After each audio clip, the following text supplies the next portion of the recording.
మణుగూరులో అద్దె భవనంలో కొనసాగుతున్న మహాత్మా జ్యోతిరావు పులే తెలంగాణ బీసీ సంక్షేమ బాలుర హాస్టల్లో విద్యార్థులు తీవ్ర ఇబ్బందులు ఎదుర్కొంటున్నారని పీడీఎస్యూ జిల్లా నాయకుడు శివ ఆరోపించారు. హాస్టల్లో సందర్శించిన అనంతరం ఆయన మీడియాతో మాట్లాడుతూ ప్రభుత్వం ప్రతి నెల 2.50 లక్షల అద్దె చెల్లిస్తున్నప్పటికీ విద్యార్థులకు కనీస మౌలిక సదుపాయాలు కూడా కల్పించలేదని విమర్శించారు. ప్రహారీ గోడ లేకపోవడంతో రాత్రి వేళల్లో పాములు, తేళ్లు, జర్రులు హాస్టల్ ప్రాంగణంలోకి వస్తున్నాయని, వర్షాకాలంలో దోమలు, ఈగలు విపరీతంగా పెరిగి విద్యార్థులు డెంగ్యూ, మలేరియా, టైఫాయిడ్ వంటి వ్యాధుల బారిన పడే ప్రమాదం ఉందన్నారు.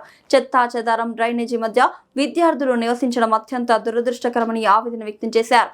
పేద కుటుంబాలకు చెందిన బీసీ విద్యార్థులు మంచి చదువు కోసం హాస్టల్కు వస్తే భయాందోళనల మధ్య జీవించాల్సిన పరిస్థితి నెలకొనడం ప్రభుత్వ నిర్లక్ష్యానికి నిదర్శనమని శివ అన్నారు. ప్రభుత్వం వెంటనే స్పందించి మణుగూరులో హాస్టల్కు సొంత స్థలం కేటాయించి అన్ని వసతులతో కూడిన శాశ్వత భవనాన్ని నిర్మించాలని డిమాండ్ చేశారు. అలాగే హాస్టల్లో ప్రహారీ గోడ, పరిశుభ్రమైన పరిసరాలు, తాగునీరు, పరిశుద్ధ సదుపాయాలు, ఆట స్థలం వంటి అన్ని మౌలిక వసతులను తక్షణమే కల్పించాలని, లేని పక్షంలో పీడీఎస్యూ ఆధ్వర్యంలో విద్యార్థులతో కలిసి పెద్ద ఎత్తున ఆందోళన కార్యక్రమాలు చేపడతామని హెచ్చరించారు.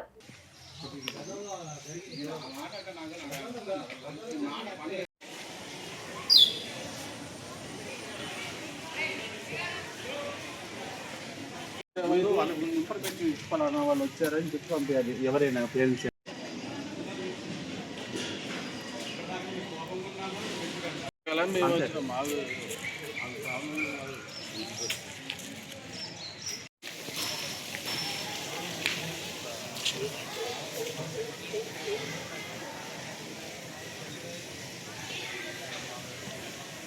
ఇలా ఉంటాయి.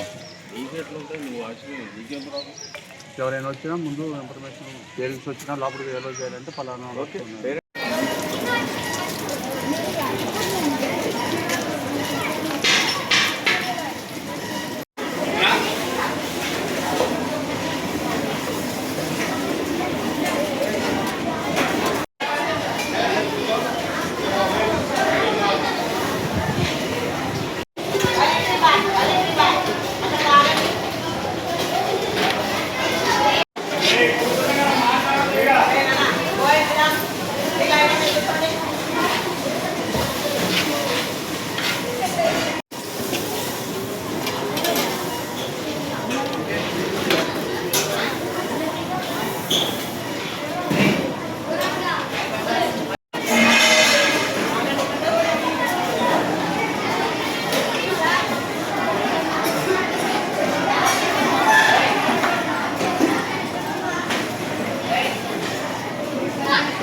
పేరు శివప్రశాంత్, పీడీఎస్యూ భద్రాద్రి కొత్తగూడెం జిల్లా కార్యదర్శిని.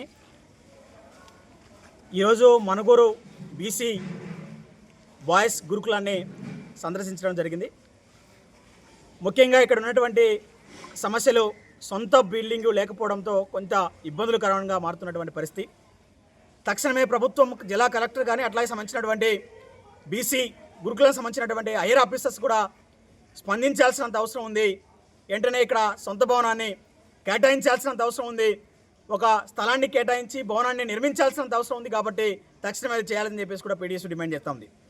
దాంతోపాటు సొంత భవనం లేక కొన్ని మౌలిక సదుపాయాలు లేకపోవడంతో విద్యార్థులు కొంత ఇబ్బందులకు గురవుతున్నటువంటి పరిస్థితి కనబడుతూ ఉంది. ముఖ్యంగా ఇక్కడ ఉన్నటువంటి అద్దె భవనంలో పక్కన ఉన్నటువంటి ప్రహారీ లేకపోవడం, పక్కనే డ్రైనేజీ ఉండటం, కొంత దోమలు రావడం కొన్ని రకరకాల చిన్న చిన్న ఇబ్బందులు ఏర్పడుతూ ఉన్నాయి. దానికి సంబంధించిన దాంట్లో పాములు, తేళ్లు ఇట్లా అనేక సంబంధించినటువంటి దాంట్లో రావడం అనేది జరుగుతూ ఉంది. కాబట్టి దీని మీద బీసీ సంబంధించిన అధికారులు వెంటనే స్పందించాల్సినంత అవసరం ఉంది. ఇక్కడ అద్దె భవనం నుంచి తీసి స్థలాన్ని కేటాయించి ఇదే మణుగూరులో భవనాన్ని నిర్మించాల్సినంత అవసరం ఉంది. నిర్మించేంత వరకు పీడిఎస్ పోరాటం నిర్వహిస్తుంది. దాంతోపాటు విద్యార్థుల మొత్తాన్ని కూడా ఐక్యం చేసే పరిస్థితిలో ఈరోజు ఉన్నామని చెప్పేసి, దాంతోపాటు ఇక్కడున్న పరిస్థితులలో హాస్టల్ని కూడా ఖచ్చితంగా హైయర్ సంబంధించినటువంటి అధికారులు విజిట్ చేయాల్సినంత అవసరం ఉంది. మౌలిక సదుపాయాలు అందించాల్సిన అవసరం ఉంది. మెరుగైనటువంటి విద్యను లేదనుకుంటే ఆ సౌకర్యాలను కూడా అందించాలని చెప్పేసి సపరేట్ బడ్జెట్ కూడా బీసీ డిపార్ట్మెంట్కి కేటాయించాలని చెప్పేసి పీడిఎస్ డిమాండ్ చేస్తూ ఉంది.